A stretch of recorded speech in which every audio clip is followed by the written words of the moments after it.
Hey everyone, welcome back to TNP Travel. Well, we recently sailed on both the Celebrity Apex and Norwegian Prima.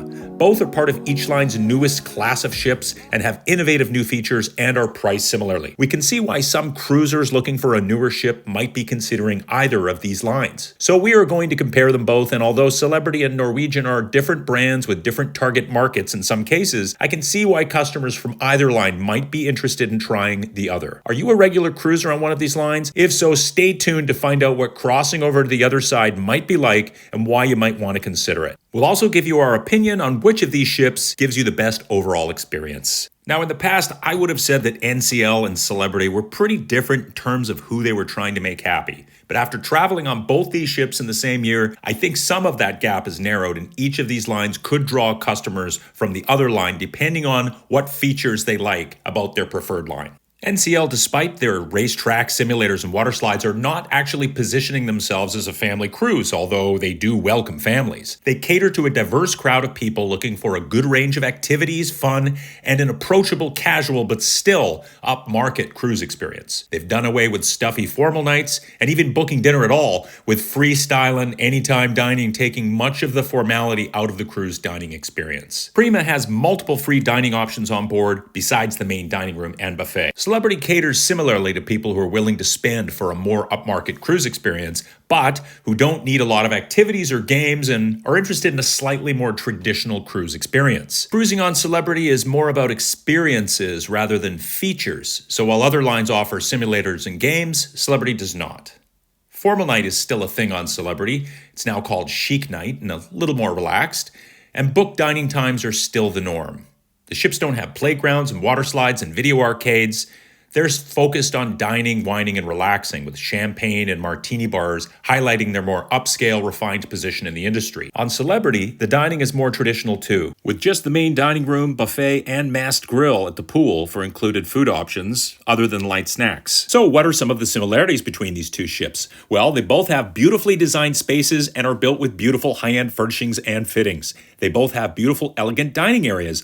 The Prima's specialty restaurant, Le Bistro, is a great example of how NCL has raised their game with elegance and sophistication. Le Bistro's large, dramatic crystal chandeliers, gold leaf-covered banquettes, classical white coffered ceilings all create a very Versailles-inspired atmosphere. The Celebrity Apex has blue, with similar design elements to Le Bistro. It too has dramatic chandeliers, a white and blue color scheme, and a very contemporary design with lots of interesting details expressed as floral designs on the walls, carpets, and chairs. There are many other beautiful dining rooms on both ships. Both the specialty and main dining rooms on both ships are beautifully designed and decorated. I certainly don't see this kind of effort and expense being put into land-based restaurants I visit, so it really does make the dining experiences feel more special on board. Now, I focused on the specialty restaurants in this video primarily because those really are the most stunning designs on these two ships.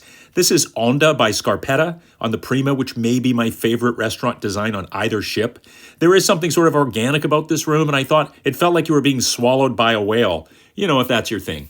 It actually reminds me of this Celebrity Edge footpath that takes you through the cabana area poolside, although this one is more like being eaten by a shark. Both of these ships also have lots of expensive art on board. The public areas on both ships have tons of beautiful art pieces that create a rich tapestry of design and make for a luxurious atmosphere. The Prima says they spent over $6 million on hundreds of pieces of art, more than any other NCL ship, and it really is noticeable. Celebrity claims that the Edge has 4,000 pieces of art on board, which is a lot more than the Prima, but honestly, both ships have noticeably large, impressive collections. Both ships have sculpture, paintings, and some unusual things like this flamingo-inspired lamp on the Apex, or these tiny knickknacks in Los Lobos on the Prima. I don't know how many people stop to take a look at these things, but they appear to all be completely handmade. Okay, what about family cruising? While neither line confesses to targeting families, NCL certainly has more to entertain them, although Prima was really lacking in stuff to keep small kids entertained. Their little water park was disappointing for kids and parents. Check out this kids' water park on the Prima. It's up on the top deck, and while it certainly keeps the kids cool, there's lots of water jets spraying them, these geometrical structures don't really translate as fun to me. And if you're a parent, You're sitting in one of these loungers, there's no bar, there's nothing really entertaining you, and you've got this glass barrier between you and your kids, so if you needed to run in quick, you've got to go all the way around. While the water park seems to continue the design theme inside the ship, it doesn't really create any fun situations for kids. I think a kid's water park would be better served by characters, some sort of fun theming, maybe some activities the kids could do besides just get sprayed with water. Having said that, if I had to choose between the Prima and the Apex and I was traveling with kids, I would choose the Prima. It just feels a little more family-friendly overall. So who's on these ships? Who do you want to hang out with? I felt like these ships had very different passenger mixes on board. I would say the majority on both ships were Americans with some Brits and a few other nationalities mixed in. Our Prima trip left out of New York, and the people on board were noticeably friendly. We live in London, England. Like most big cities, strangers don't usually approach you and ask you how you're doing for no reason at all. Don't make eye contact is your mantra when riding the tube. But this is exactly what happened on Norwegian Prima. Fellow passengers were very friendly and saying hello and asking us how we were at every turn. Making conversation, asking us how we were, where we were from. We really enjoyed it. It was different on the Celebrity Apex for a while, and while no one was rude, it did not have the same friendly, laid-back vibe as the Prima. Celebrity guests are a bit more reserved than NCL guests, in my opinion. It makes sense, really, as NCL is more about doing things, racing cars, playing games, staying out late, seeing rock bands, and Celebrity is more about relaxing, enjoying little luxuries, beautiful design, eating great food in beautiful restaurants. The thing is that NCL is now, with this new Prima class, delivering some of those same things that have defined Celebrity for many years. So if you're a longtime Celebrity cruiser, would you be tempted to try the Prima class? The Prima is a beautiful ship. The food was, in our opinion, better than the food on the Apex and offered more free food choices. One of the big weaknesses of Prima, however, is it can get crowded in a lot of venues because they were designed too small. And while it's really cool to hear a rock band in a small venue like Sid Norman's, it's not cool if you can't get in since it only holds 60 guests for each show. Ship holds 3,000 passengers.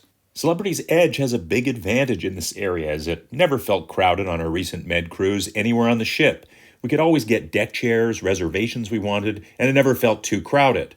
I do wish the Celebrity Edge would include more casual free food options. The Prima has the excellent Indulge Food Hall and local bar and grill in addition to the main dining room and buffet. The only free food available on the Edge outside of the main dining room and buffet is the Masked Grill, which is nothing at all special, serving hamburgers, hot dogs, and fries. I would love to see an imaginative, good quality, casual free food option added to Celebrity's future ships. This is something other lines have really passed Celebrity on, and it's something we really enjoyed on the Prima.